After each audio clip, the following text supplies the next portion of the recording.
ಇನ್ನು ಭವಾನಿ ರೇವಣ್ಣ ನಿರೀಕ್ಷಣಾ ಜಾಮೀನು ಅರ್ಜಿ ವಿಚಾರಣೆಗೆ ಸಂಬಂಧಪಟ್ಟಂತೆ ಈಗ ಜನಪ್ರತಿನಿಧಿಗಳ ವಿಶೇಷ ಕೋರ್ಟ್ನಲ್ಲಿ ಅರ್ಜಿ ವಿಚಾರಣೆ ಮತ್ತೆ ಆರಂಭವಾಗಿದೆ. ಎಸ್ಐಟಿ ಪರ ಎಸ್ಪಿಪಿ ಬಿಎನ್ ಜಗದೀಶ್ ವಾದ ಮಂಡನೆಯನ್ನ ಮಾಡಿದ್ದಾರೆ. ಭವಾನಿ ರೇವಣ್ಣ ಜಾಮೀನು ಅರ್ಜಿಗೆ ಎಸ್ಐಟಿ ಆಕ್ಷೇಪಣೆಯನ್ನ ಈಗಾಗಲೇ ಸಲ್ಲಿಸಿದೆ.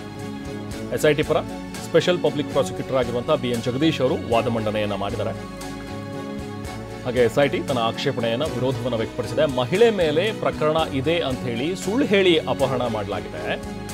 ಐಪಿಸಿ ಸೆಕ್ಷನ್ 364A ಈ ಪ್ರಕರಣಕ್ಕೆ ಅನ್ವಯ ಆಗತ್ತೆ ಅಂತ ಹೇಳಿ ಎಸ್ಐಟಿ ಪರ ಎಸ್ಪಿಪಿ ಬಿಎನ್ ಜಗದೀಶ್ ಅವರು ವಾದ ಮಂಡನೆಯನ್ನು ಮಾಡಿದ್ದಾರೆ. ಸೊ ಈಗ ಭವಾನಿ ರೇವಣ್ಣ ಅವ್ರಿಗೂ ಕೂಡ ಬಂಧನದ ಭೀತಿ ಕಾಡ್ತಾ ಇದೆ. ಸೊ ಹಾಗಾಗಿ ಈಗ ನಿರೀಕ್ಷಣಾ ಜಾಮೀನಿಗೆ ಅರ್ಜಿಯನ್ನು ಸಲ್ಲಿಸಿರುವಂಥದ್ದು. ಇವತ್ತು ಬೆಳಗ್ಗೆನೇ ಕೈಗೆತ್ತಿಕೊಂಡಂತಹ ನ್ಯಾಯಾಲಯ ಮತ್ತೆ ಮಧ್ಯಾಹ್ನಕ್ಕೆ ವಿಚಾರಣೆಯನ್ನು ಮುಂದೂಡಿತ್ತು. ಸೊ ಈಗ ಮತ್ತೆ ವಾದ ಮಂಡನೆ ನಡೆದಿದೆ. ಎಸ್ಐಟಿ ಪರ ಸ್ಪೆಷಲ್ ಪಬ್ಲಿಕ್ ಪ್ರಾಸಿಕ್ಯೂಟರ್ ಆಗಿರುವಂಥ ಬಿಎನ್ ಜಗದೀಶ್ ಅವರು ವಾದ ಮಂಡನೆ ಮಾಡಿದ್ದಾರೆ.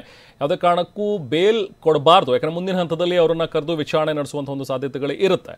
ಸೊ ಇಲ್ಲಿ ಈ ಪ್ರಕರಣದಲ್ಲಿ ಅಂದರೆ ಈ ಹೊಳೆನರಸೀಪುರದ ಒಬ್ಬ ಹೆಂಗಸನ್ನು ಕಿಡ್ನಾಪ್ ಮಾಡಿದ್ರು ಅನ್ನುವಂಥ ಒಂದು ಪ್ರಕರಣ ಏನಿತ್ತಲ್ಲ, ಸೊ ಅದಕ್ಕೆ ಸಂಬಂಧಪಟ್ಟಂತೆ ಈಗಾಗಲೇ ರೇವಣ್ಣ ಅವರು ಕೂಡ ವಿಚಾರಣೆಯನ್ನು ಎದುರಿಸ್ತಾ ಇದ್ದಾರೆ. ಈಗ ಬೇಲ್ ಮೇಲೆ ಅವರು ಹೊರಗಡೆ ಇರುವಂಥದ್ದು.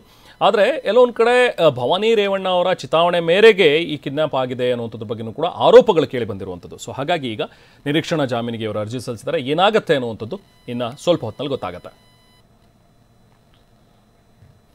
ಪ್ರಜ್ವಲ್ ರೇವಣ್ಣ ಅಶ್ಲೀಲ ವಿಡಿಯೋ ಹಂಚಿಕೆ ಪ್ರಕರಣಕ್ಕೆ ಸಂಬಂಧಪಟ್ಟಂತೆ ಈಗ ಆರೋಪಿಗಳನ್ನು ಹಾಸನ ಕೋರ್ಟ್ಗೆ ಕರ್ಕೊಂಡು ಬಂದಿದ್ದಾರೆ ಎಸ್ಐಟಿ ಅಧಿಕಾರಿಗಳು. ಈಗಾಗಲೇ ಹಾಸನದ ಕೋರ್ಟ್ಗೆ ಕರ್ಕೊಂಡು ಬಂದಿದ್ದಾರೆ, ಪ್ರೊಡ್ಯೂಸ್ ಮಾಡಿದ್ದಾರೆ ಆರೋಪಿಗಳನ್ನು.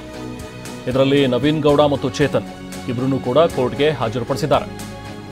ಹಾಸನದ 5ನೇ ಹೆಚ್ಚುವರಿ ಸಿವಿಲ್ ಮತ್ತು ಜೆಎಂಎಫ್ಸಿ ಕೋರ್ಟ್ಗೆ ಕರ್ಕೊಂಡು ಬಂದಿದ್ದಾರೆ ಎಸ್ಐಟಿ ಅಧಿಕಾರಿಗಳು. ಇಬ್ಬರನ್ನೂ ಕೂಡ ಈಗ ಜಡ್ಜ್ ಮುಂದೆ ಪ್ರೊಡ್ಯೂಸ್ ಮಾಡಿದ್ದಾರೆ. ಸೊ ಇನ್ನಷ್ಟು ದಿನಗಳ ಕಾಲ ವಿಚಾರಣೆಗೆ ಕೊಡಬೇಕು ಅನ್ನುವಂಥದ್ರ ಬಗ್ಗೆ ಈಗ ಮನವಿ ಮಾಡ್ತಾರೆ. ಪ್ರಜ್ವಲ್ ರೇವಣ್ಣ ಅವ್ರದ್ದು ಅಂತ ಹೇಳಲಾಗುವಂಥ ಒಂದು ಅಶ್ಲೀಲ ವಿಡಿಯೋಗಳಿದ್ದಂಥ ಒಂದು ಪೆನ್ ಡ್ರೈವನ್ನು ಇವರು ಹಂಚಿಕೆ ಮಾಡಿದ್ದಾರೆ ಅನ್ನುವಂಥದ್ರ ಬಗ್ಗೆ ಇವ್ರ ಮೇಲಿರುವಂಥ ಆರೋಪ.